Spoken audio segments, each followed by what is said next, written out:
13 ans, cela fait 13 ans qu'Angela Merkel est à la tête de la première économie européenne.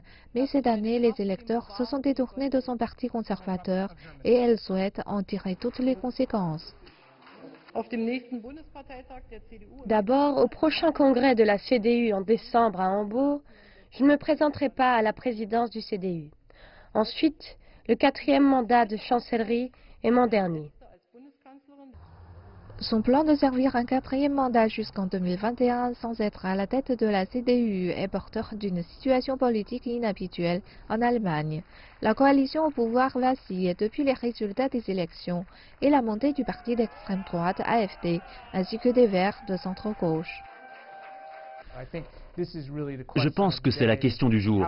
Combien de temps le gouvernement d'Angela Merkel peut-il survivre et s'il survit, peut-elle demeurer chancelière?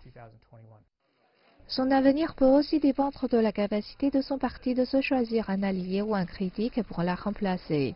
De nombreux conservateurs se sont plaints de sa décision d'ouvrir les frontières aux réfugiés en 2015. Le départ prévu de Mme Merkel devrait avoir un impact sur la politique étrangère de l'Allemagne, car la direction du pays est incertaine en cette période. Cette incertitude pourrait aussi retarder encore les plans de réforme de l'Europe. L'influence de l'Allemagne sur l'Union européenne va diminuer, parce que vous avez un gouvernement qui ne sait pas combien de temps il restera au pouvoir.